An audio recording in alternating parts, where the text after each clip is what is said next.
Hey guys and gals, currently it is March 10th, 2020, and I'm currently going for a bike ride to visit a friend. Now, as you can see by that little jump right over there, I was actually waiting for about 5 minutes at an intersection, and it's no fun watching a cyclist waiting for a light, so I decided to skip over that. Anywho, I am just heading over to a friend's house just to have a nice little conversation with him, because you know what, with COVID going on right at this moment, I was getting a little antsy. It was one of those things where you gotta have some kind of interaction, especially when, well, you're more of an extrovert. I'm just gonna go buy these cars real quick. But anywho, I was just saying that how with everything going on around the world, it's pretty scary. But you know what? For me, it's one of those where just gotta stay that 6 feet apart, 2 meters, and just try not to touch anything.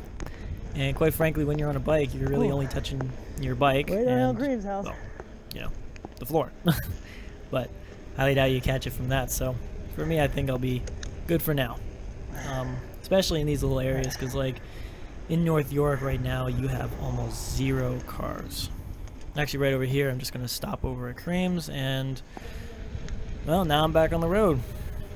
Didn't want to, obviously, videotape a conversation between us. That's a little private. But anywho, yeah, I found cycling is a good way for me, personally, to be out and to really just enjoy myself for a little bit of the day. Keeps you a little more active, but also just being outside is a good way to just really relieve some stress, I find, right now.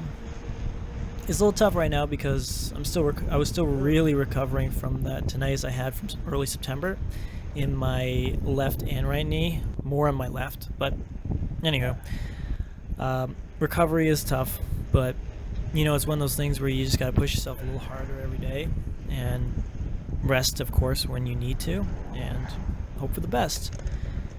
And you know what? I've been getting a lot better. I mean, this is only like a 3-kilometer bike ride in this 5 minutes that I'm recording right now. And you know what? It's one of those things where, you go from 3 to 4 to 8 to whatever you want. And right now it is April 10th, so 1 month later.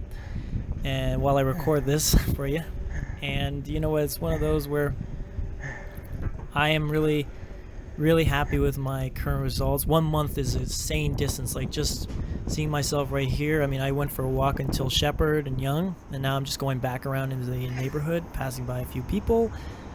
I got a little close, don't get me wrong, but you know what? In the end, oh yeah, I gotta watch out for this lady right over here. She was not listening because of headphones. But anyway, if you go by people, as long as you're not touching them or they're coughing right at you, you know what, you're not going to catch COVID. It's not an airborne thing. So for me, it wasn't that big of an issue, especially considering I was still wearing like a facial mask at that point. Usually if I'm on a long road thing, I'll just take it off because you can't catch in the air, so breathe normally. But if I know I'm going into a more crowded section, I'll try to always cover myself up a bit more. But yeah, no, I definitely needed that like 10-minute walk afterwards, because I mean, you can't see it, but like my lungs were burning, legs were burning, everything hurt. Man, it just it's not fun doing nothing for 6 months of inactivity and then going back into something that you want to do, that you like, and well, you can't. Wow, that's a lot of wind. So you know what, I used to do like 60 kilometers of bike ride. Now I can only do, now I could do maybe 10. Early last month, around this time, I was only really able to do about 2 or 3 kilometers before my lungs and my legs gave out, and I had to wait for like 10-15 minutes to get back on. And it's really a struggle, but you know what, I'm not the type where I'm just going to let it get worse, so to speak. But you know what, that's the way it is. Now yeah, I'm going to buy some people a little closer, I'm not going to lie, but at this point things were a bit better than what it is right now in April. I mean, right now I probably wouldn't do that. I'd be on the road because, well, there's no cars on the road anymore. You'll see in later footages like that, but I mean, even back in early March, you really didn't see any vehicles. But you know, times are really changing, eh? Anyway, for watching, and thank you so much for listening. And don't forget to stay safe.